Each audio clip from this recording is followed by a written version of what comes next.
All right. Hey, Nurses on Fire. I am super honored to welcome Lisa Peterson of the Wealth Clinic to the podcast. Hey, Lisa.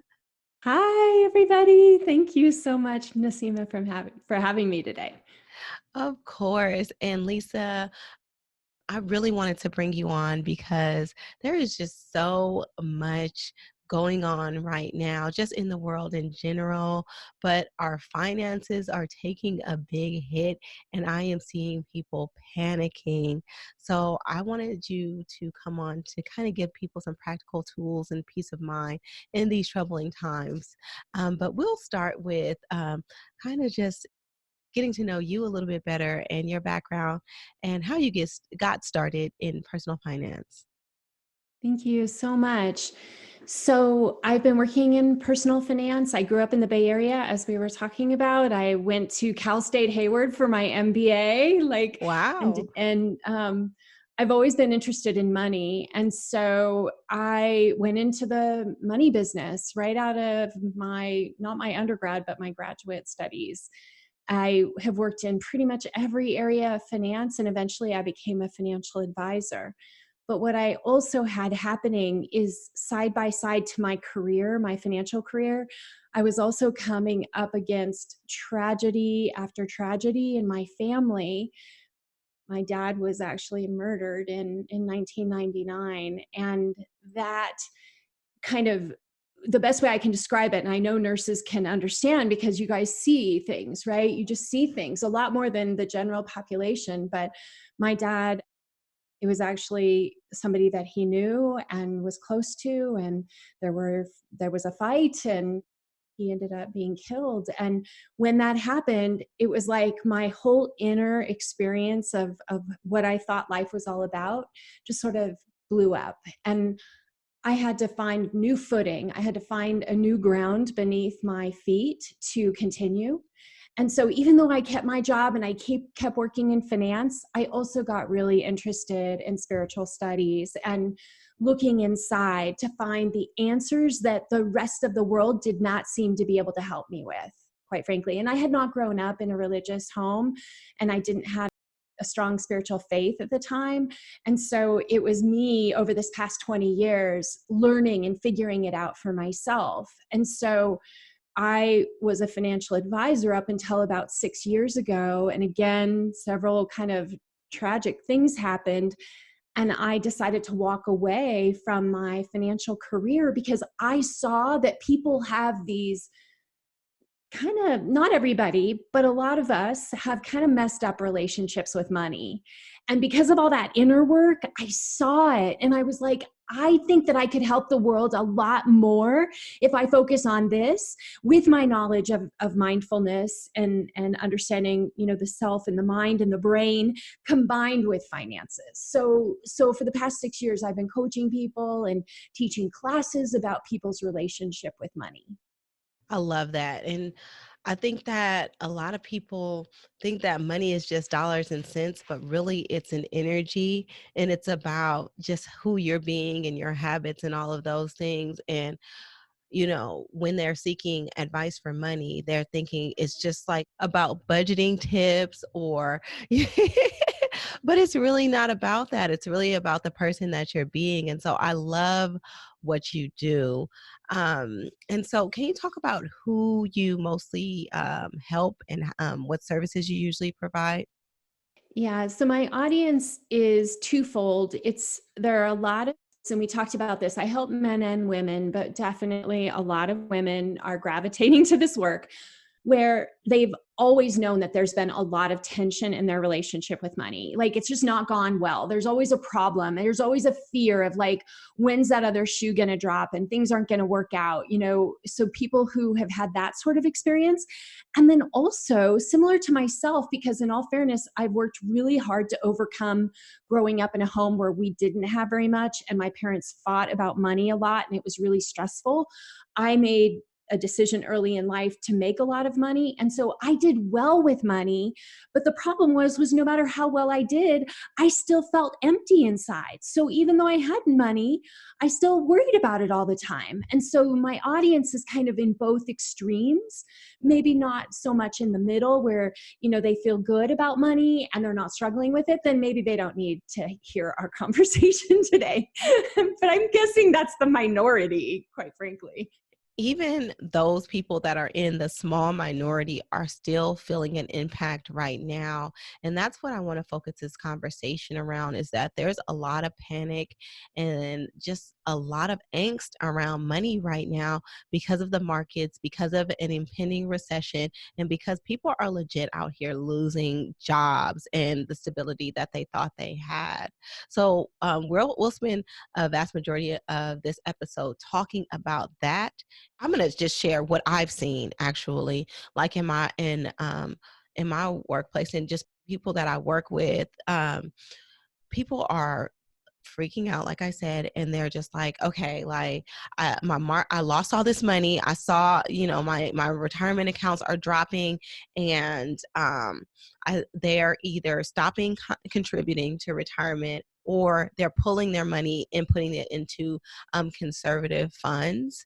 And no matter what I say, they're just like operating out of a place of fear, and they will tell you like, I am really scared, I don't want to lose my money again, like that happened in this last recession in 2008 and in 2001. So let's start by, how do we help those people? Yeah. So, first of all, it's reasonable in these times for people to be feeling like they're irrationally responding to their money and the market, because the market is irrational. I mean, that's the hardest thing about it. And I don't know that many people get exposure to, listen, this is what's going to happen. This is how it's going to go down. This is how you need to behave. This is, if you're going to invest in the stock market, these are some things you just need to know. And so even refreshing that conversation may be helpful for listeners, because maybe they haven't made a change yet and they're trying to decide what to do, and we can help them with that. I will also say that even if you've made some changes, you may listen to this conversation and decide to do some things differently, because there is a lot of volatility right now. I will also say sometimes there are situations where we cannot sleep at night and we just have to do some things. Like, I always want to make space for that, because we don't know where we've come from, and that's okay. Like, it's not the best strategy. You are going to lose in the long run if you do it that way, but understand, if you can't sleep at night because all you can think about is the stock market, that's not a good strategy. And we want to bring you up to speed so that you can sleep at night. And that's what we're going to try to do here. So the first thing that I think is really helpful to just consider is that if you look at the past 20 years in the stock market, the average return has been around 10%. Okay. And you think of what's happened in the past 20 years. I mean, that takes us back to like 1999. So 20 years, it has like gone down to, ridiculously low levels in 2008. And a lot of people, like you said, they got out of the market in 2001. They got out of the market in 2008. Now they're getting out of the market again. And instead of seeing 10% returns, they're seeing maybe 5%, if not less than that. So the average investor, whether it's a nurse or anyone else, the average investor only gets about 5% instead of 10% because of this emotional behavior. And in all fairness, 5% growth it's not why we're taking the risk to be in the stock market in the first place. Right? Like, it's frustrating to only get that kind of return over, year over year. I mean, it's not bad, but you're taking a lot of risk when you decide to go into the stock market. The best possible thing that we can do for ourselves is to look at it as an investment that's going to be there for more than 10 years. If you need it sooner than 10 years, then there's a different strategy for you, much more conservative. But if you've got a portfolio that's got, like, let's say 60% or 70% stocks and 30 or 40% bonds, which is kind of, the middle of the road portfolio these days, then you would want to be in the stock market for at least 10 years, meaning you don't want to touch it in that time frame at a minimum. I have broken these rules. So I just want to tell everybody, even though I'm a financial professional, I get it. Okay. Remember how I said that I grew up in a home where we didn't have very much and it was like really stressful? Even though I learned about the stock market, I still struggled in times like what we're dealing with right now. Because when you come from nothing, there is a fear that it's all going to go away in a moment's notice. And that is the absolute worst mindset that we can have once we become an investor. Definitely, definitely. And that feeling is just real. Like we're like somebody is going to snatch the rug from under us at any time. And that's how we've been taught to prepare mentally in our whole life. So it's totally a part of our identity. And so to tell somebody, stop thinking like that is not really practical because it's so ingrained in who they are. And so I think I like to hold space for that and respect that. But then also honor the fact that we can change. And there is hope. And you can be wealthy. You deserve to be wealthy and you can set yourself up for success. Yes. Totally. Because, what I'm looking at right now, for example, is even though it's really uncomfortable to watch it, I'm also knowing that I have been more conservative than I would have liked to have been this past 10 years. And I would love to change my strategy going forward. In fact, instead of it being a 60-40 portfolio, I'd really like to transfer my portfolio to being more like 70-30, 70% stocks, 30%, or maybe even 80% stock, 20% bonds. And so these sorts of times are actually ideal for that, where you could actually rebalance your portfolio to make it more aggressive. Now, am I going to do that today? Maybe not, but I'm watching it very closely where you can reconfigure your portfolio so that you are taking more risk on. And the time to take more risk on is when everyone else is selling, okay, and very few people are buying. This is when the people who have made a lot of money, Warren Buffett has a great quote, and he says that the time to be greedy is when everyone else is like scared. And so it's the opposite, like doing the opposite mentality. Yes, yes. I love it. And I think that one of the key terms that you said there was a rebalancing. And what I'm seeing is not like rebalancing or anything strategic. It's more or less fear selling, right? Can we talk about like what happens when you sell at the bottom of the market? Yeah. So when you're selling, so I was writing some notes down. You never want to sell equities in a down market. Okay. Because the problem is when you sell when the market is going down, there is this the lizard brain is kicking in, right? So this is the reptilian brain or the limbic system where it's just like fear, fear, fear. So you sell when it's going down. And the problem is you will never know when to go back in.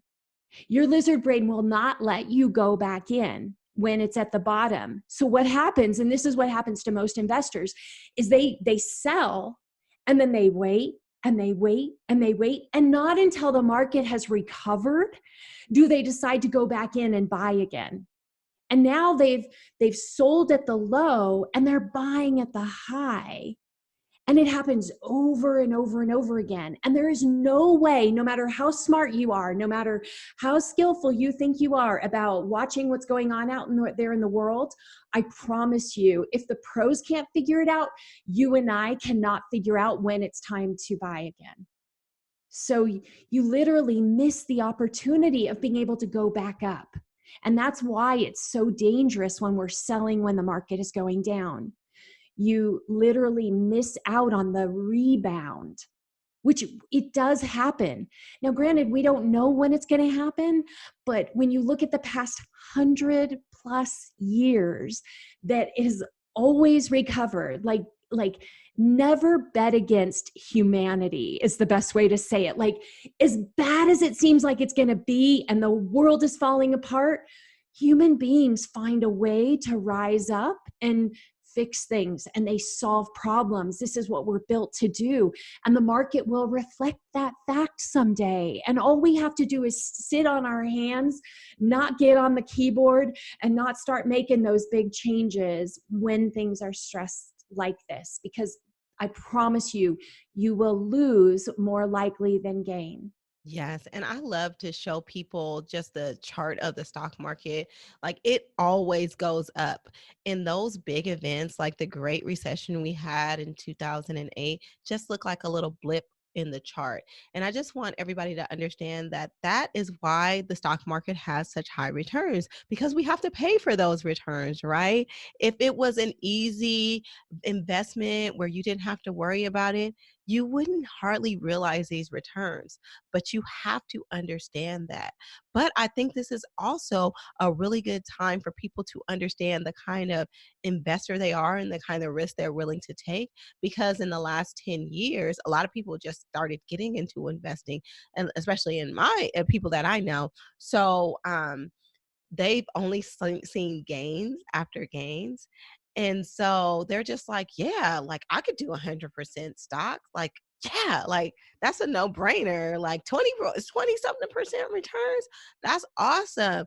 But they've never had to have like feel those emotional like shocks of like logging into your account and seeing that you've lost 16, 20% and what that looks like in your with your money, right? And so I think this is a good time to check in and to really understand why you got into investing, really trying to understand your risk tolerance and what that really like what was that based off of, and then like learning to maybe use some other kind of mechanisms or uh, just use this opportunity to learn and grow, um, so that you're a better investor later. But yeah, I use that for like the stock chart in the growth for people who have time in the market, right? Because it's better to have time in the market than timing the market, right? But what do you say to those people who are like, I have 5 coworkers that are just chatted in my ear that are actually retiring in the next couple of months and they're freaking out. How do we talk to those people? Yeah. So the challenge with somebody who's retiring is, depending on how much they have to access that money right away, is the money in question. So if you've got money that's invested in this market, my suggestion would be, see if you have other resources that you can avoid touching any of that for the next 2 or 3 years. Focus on the other resources you have to live off of that, so that again, you're not selling while the market is down. There was one other thing that I want to get everybody, because I'm thinking this is really helpful. The stock market is like a bar of soap. The more you touch it, the less you have. You lose some money. So when you're touching it, right, you just can't help but lose some. So if you don't have to touch it, then you're not going to be losing it right now. Okay, that's the thing to be thinking about.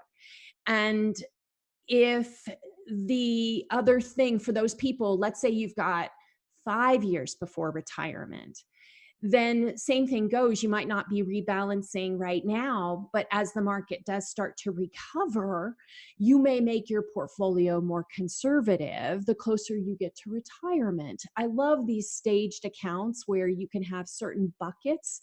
When I used to structure investment accounts, you could kind of say, for the next year, I'm going to have whatever I'm going to take out for the coming year is going to be in a super conservative investment. And that's the only place I'm going to take money. I'm not going to be selling taking anything out of a stock account for the foreseeable future. So there's ways that we can be really sharp about taking only the money that is not in a volatile state, for example. Does that help?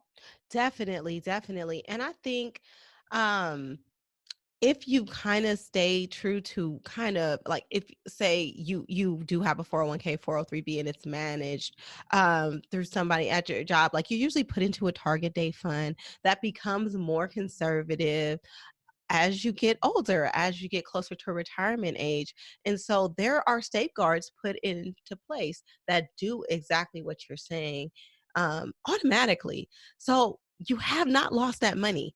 Just because you're retiring next month doesn't mean that all your money is gone. You still own the same shares of stock and they'll just go up. In the meantime, you have 2, 3, 4 years, or even most of these people have pensions that they can live off of forever. So it doesn't help to feed into this negative energy that you've lost something. Yeah. So, yeah.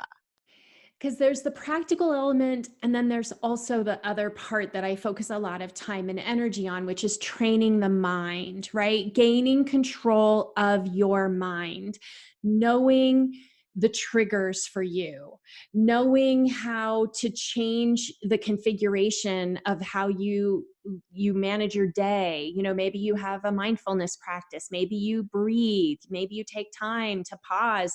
Like right now, I think that nurses probably have it harder than most people because it's not like it's just the market.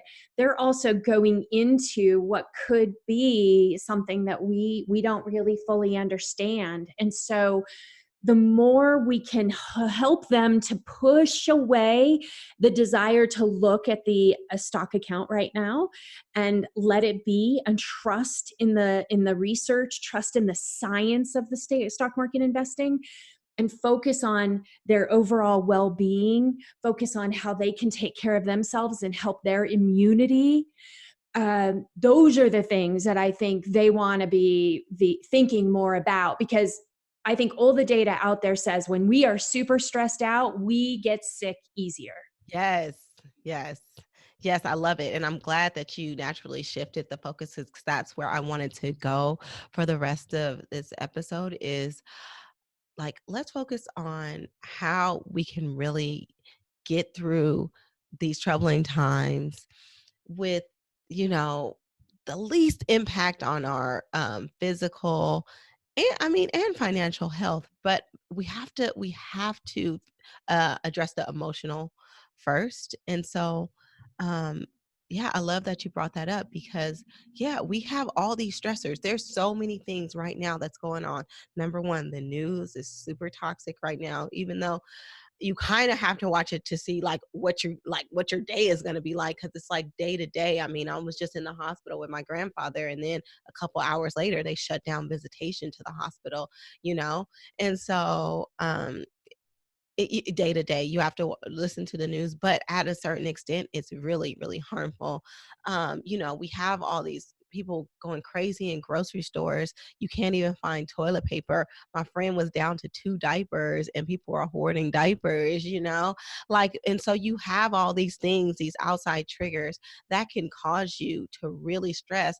And like you said, you're making yourself susceptible to this, but you are the ones that we need. I have to go to work and be exposed to things. And luckily I'm in labor and delivery, so my exposure is minimal, but I still have to go to the hospital. I still have to go to work. Like most people can stay home.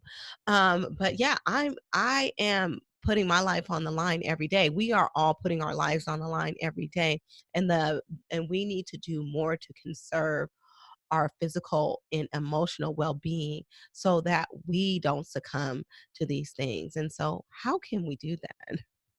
Yeah, it's a great question. One of the things I was writing about for my community this morning was about breath work. And I'm just going to go out on a limb and just talk about it because I understand you all know a lot more about science than I do, but I can speak from my own personal experience, and that is that, we can only live for what, 20 seconds or something very short without our breath. I mean, we're constantly breathing. And even interesting enough that this disease has a lot to do with the lungs, right? That it's an infection in the lungs for many people.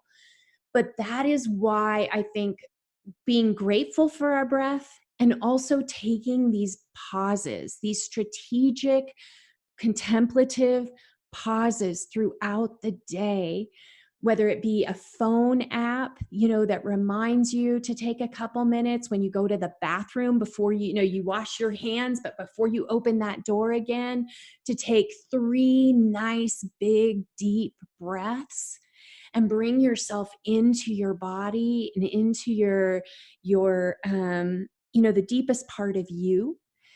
I think when we're in fear mode, we the science says that we respond to the world in a very different way than when we're in this centered mode of presence inside of ourselves, and we know the difference. The problem is I don't think we have trained ourselves enough to not just notice it but stop it in the moment.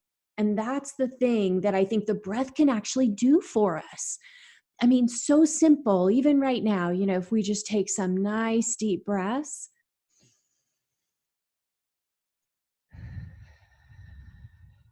even one feels different. Imagine 3 or 4 or 5. It is incredibly powerful. And for those who meditate, which maybe some of the listeners do, I do a lot. But what I've also found is that when we breathe first, before we try to meditate or before we try to do prayer, even, we're going to get a lot further with the attention, because it calms our whole entire nervous system in the moment and allows us to hold space for the prayer or the thought or the silence. Does that make sense? Yes, totally. And that breath felt amazing. Thank you for that. I could do it all day long. I mean, Yes. yeah, and I go to the store, when you mentioned about the diapers and now people are like lining up at stores and stuff. So every chance we get where we get in that line, or we notice that something's going to take longer than we thought, if all we did was say, "Oh, I have a pause. This is a time to take the breath and focus on my breath." And what's amazing is time goes by a lot faster. We don't get irritated, and we're conserving our energy in that moment. Yes. Yes. That is so helpful. That is so helpful. And so, you guys have gotten the practical application, the practical tips. We've given you the centering, emotional, spiritual tips. And so now it's up to you to kind of take control. Like, you have more control over your life, over your world than you give yourself credit for. And just in acknowledging that, I think will make you feel a lot better. This too shall pass, you guys. We'll get through it. It is scary. It is scary, and it is unlike anything that most of us have ever seen. But then that's what makes a market volatile, right? Because people say this time is different. This time is different. And if it wasn't different, then we would know how to respond, right? But that's why markets fall. And so we just need to understand that. We need to understand that we need to hold a space for ourselves to heal. We need to hold a space for ourselves to make sure that we are really pouring into ourselves so we can serve our patients, because they need us. I mean, we all they got. Yeah, self-care. Yes. So how can people connect with you? And what I know you have a book, beautiful book in the background. I do, The I do. Mindful Millionaire. Yeah, just talk about how people can get in contact with you or access your work. Thank you.